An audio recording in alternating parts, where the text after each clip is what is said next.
امام ابو القاسم قشیری رحمۃ اللہ تعالی علیہ آپ نے لکھا ہے کہ ایک اللہ پاک کے نبی کہیں سفر پر جا رہے تھے، ایک پتھر کے پاس سے ان کا گزر ہوا تو دیکھا کہ پتھر میں سے پانی باہر آ رہا ہے، مسلسل پانی بہتا جا رہا ہے۔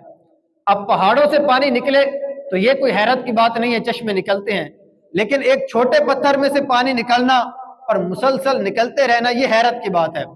تو ان نبی علیہ السلام نے جب دیکھا کہ پتھر سے مسلسل پانی نکل رہا ہے تو آپ کو بڑی حیرت ہوئی۔ اللہ تبارک و تعالیٰ نے اس پتھر کو بولنے کی طاقت عطا فرما دی۔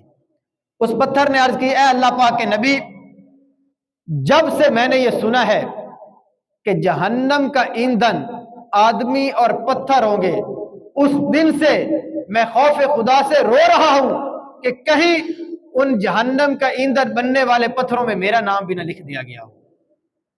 غور کریں، ایک پتھر خوف خدا میں کیسے آنسو بہا رہا ہے۔ تو اللہ تبارک و تعالیٰ کے نبی نے اللہ پاک کی بارگاہ میں دعا کی کہ باری تعالیٰ اس پتھر کو جہنم کی آگ ہے اس سے آزادی عطا فرما۔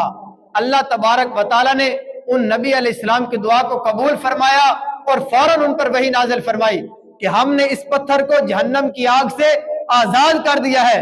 انہوں نے اس پتھر کو خوشخبری سنائی اور آگے چل پڑے۔ جب واپس آئے تو اس میں سے پھر پانی نکل رہا ہے۔ انہوں نے فرمایا کہ اس وقت تو تجھے اللہ پاک کا خوف تھا، ڈر تھا کہ کہیں تجھے جہنم میں نہ داخل کر دیا جائے، جہنم میں نہ پھینک دیا جائے۔ اب تو تجھے خوشخبری مل گئی ہے کہ اللہ پاک نے تجھے جہنم کی آگ سے آزاد کر دیا ہے، اب تو کس لیے رو رہا ہے؟ اس نے کہا پہلے میں اللہ تبارک و تعالیٰ کے خوف سے رو رہا تھا، اب مجھے یہ خوشخبری مل چکی ہے کہ میں جہنم کی آگ سے آزاد ہو چکا ہوں، اب میں اس لیے رو رہا ہوں، میں اللہ تبارک و تعالیٰ کا شکر ادا کرنے کے لیے آنسو بہا رہا ہوں۔ تو دونوں حالتوں کے اندر مشکل والا مرحلہ آیا یا خوشی والا مرحلہ آیا، وہ پتھر اللہ تبارک و تعالیٰ کی بارگاہ میں اپنے آنسو بہا رہا ہے۔ تو بحیثیت انسان ہم غور کریں کہ اتنے گناہ کرنے کے باوجود کبھی ہماری آنکھوں سے بھی کوئی آنسو نکلا ہے؟ نبی کریم صلی اللہ تعالیٰ علیہ وسلم کا مبارک ارشاد ہے، اگر کوئی شخص اللہ پاک کے خوف سے روئے اور اس کی آنکھ سے آنسو نکل آئے، بھلے مکھی کے پر کے برابر ہو، اور فرمایا وہ آنسو نکل کر اس کے چہرے پر آ جائے، اللہ تبارک و تعالیٰ اس شخص پر جہنم حرام فرما دیتا ہے۔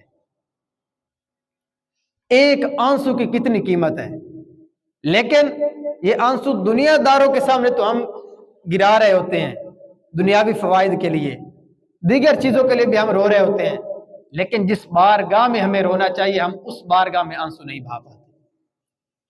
اسی لیے فرمایا کہ بندے کا دل جو ہے وہ سخت ہو جاتا ہے اور عبادت میں دل نہیں لگتا۔ پانچوں نمازیں بندہ پڑھ رہا ہوتا ہے، نمازیں ادا کرنے کے باوجود وہ ایک عادت بن چکی ہے، لیکن وہ عبادت کے طور پر اس کی لذت نہیں ہمیں نصیب ہو رہی ہوتی۔ اس کی وجہ کیا ہے کہ اللہ تبارک و تعالیٰ کے خوف میں ہم نے رونا چھوڑ دیا ہے۔ ہم باقی ساری وجوہات میں رو لیتے ہیں، لیکن اپنے رب کے خوف سے، جہنم کے خوف سے کبھی ہمیں رونا نہیں آیا۔ اور کیا فرمایا کہ اگر مکھی کے پر کے برابر بھی آنسو بندے کی آنکھ سے نکل جائے تو اس پر جہنم دوزخ کو اللہ پاک حرام فرما دیتا ہے۔